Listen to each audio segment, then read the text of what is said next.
Ay mga bossing, check naman natin sa ating battle mix sound check.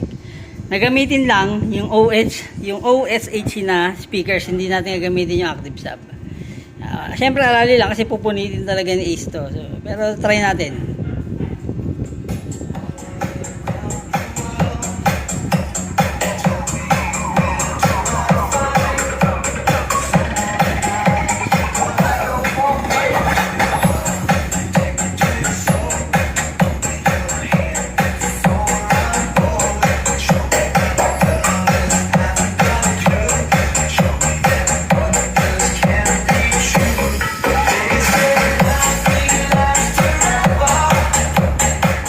Pang ano lang talaga ito, pang mid high. Pero sa bahay lang, ayos na.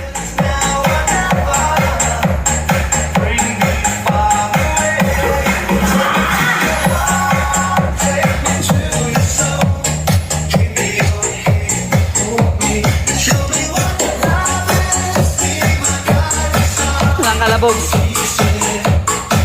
Kasi kung tatasan ko yung bass, baka sunugin.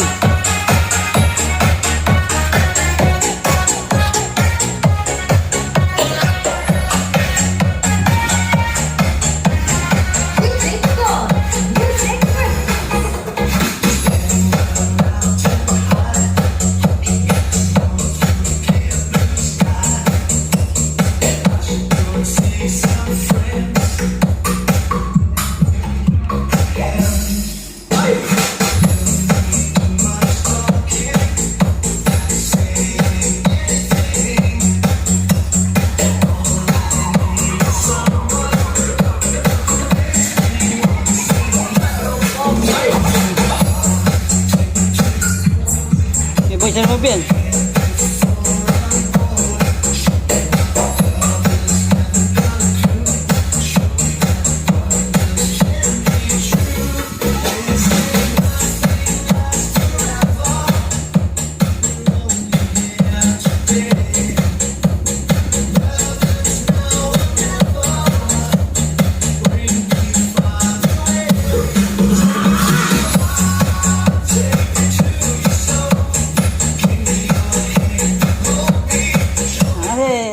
OHH is designed as a home theater speaker.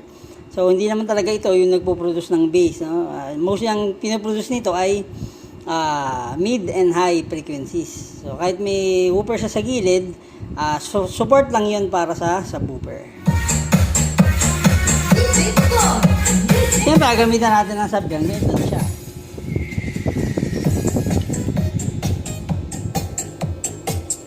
Gamitan natin ang ating sub.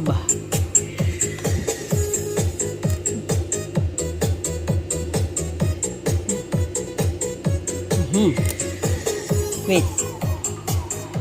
Dito nga. Rekta natin.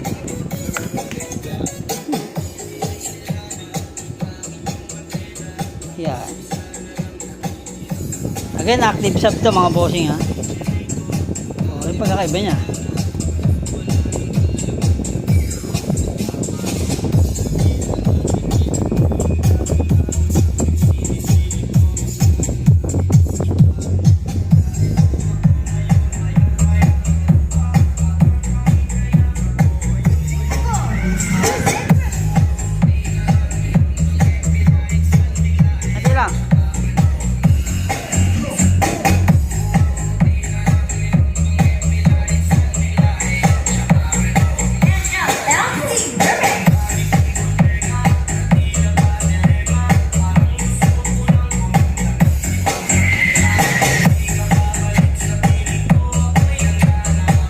May lang kasi yung batis itong OSH na ito, nasa 100 watts lang ito eh.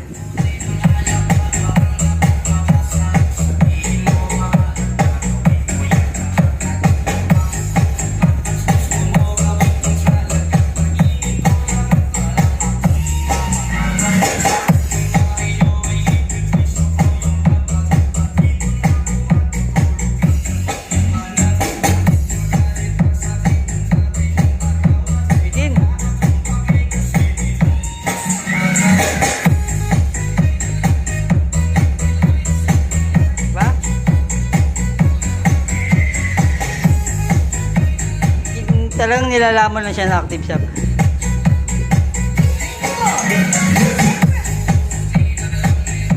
So yung mga bossing ginamit nating soundcheck ay si T-Ragatak Mix.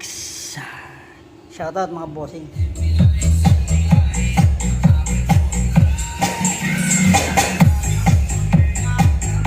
May active sub. Hindi pa rin siya pag wala.